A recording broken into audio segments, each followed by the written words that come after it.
हिंदुस्तान का आज तक का सबसे बड़ा बिटकॉइन घोटाला,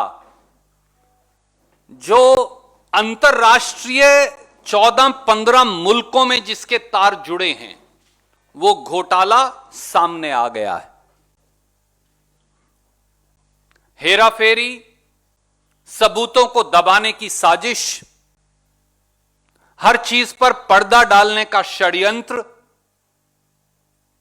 षड्यंत्रकारी कोशिशें कि वो समाचार पत्रों और एजेंसियों को ना पता चले,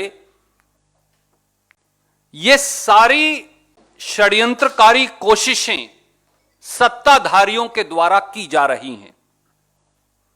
यहां तक कि इंटरपोल तक को सूचित नहीं किया गया, एनआईए, ईडी और एसएफआईओ को भी सूचित नहीं किया गया। कर्नाटक की भारतीय जनता पार्टी की सरकार इस अंतरराष्ट्रीय तथा कथित बिटकॉइन घोटाले की जांच करने की बजाय उस पर पर्दा डालने का प्रयास कर रही है।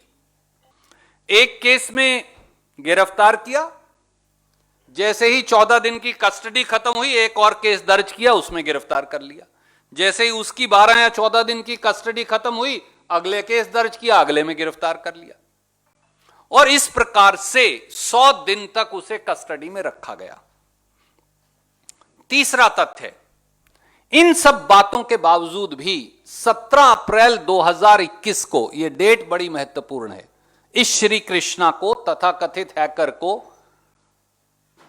अदालत से बेल दे दी गई और कर्नाटक की बीजेपी सरकार ने उसको कहीं चुनौती ही नहीं दी। इस तथाकथित हैकर श्री कृष्णा ने मेट्रोपॉलिटन मजिस्ट्रेट बैंगलोर के पास यह एक स्टेटमेंट दिया। It's touted as my voluntary statement. मैं इसकी प्रतिलिपि आपको भेज रहा हूं। यह दिसंबर 2020 में दी गई। इस पर सबके दस्तखत हैं पर तिथि नहीं है, इसलिए मैंने तिथि नहीं लिखी। गिरफ्तारी हुई कब? 14 नवंबर 2020 को। इंटरपोल को चिट्ठी लिखी कब पहली बार? 24 अप्रैल 2021 को, 5 महीने बाद, जब वो 17 अप्रैल 2021 को रिहा ही हो गया था। 14 नवंबर 2020 को गिरफ्तार, 17 अप्रैल 2021 को जमानत, और 24 अप्रैल 2021 को पहली बार बीजेपी सरकार ने इंटरपोल को चिट्ठी लिखी, वो भी सीबीआई के लियाजन ऑफिसर को, कि आप जितनी इंटरनेशनल फाइनेंशियल एजेंसीज हैं उन्हें इंफॉर्म कर दें। 5 महीने इंतजार किया। सीबीआई को, एनआईए को, एसएफआईओ को। मैं एनआईए का नाम इसलिए ले रहा हूं कि बार बार मोदी सरकार ने यूनाइटेड नेशंस में यह कहा है कि बिटकॉइन जो है उसका इस्तेमाल कई भारत विरोधी संस्थाओं, व्यक्तियों, समूहों के द्वारा किया जाता है। यह भारत सरकार ने यूनाइटेड नेशंस में कहा है।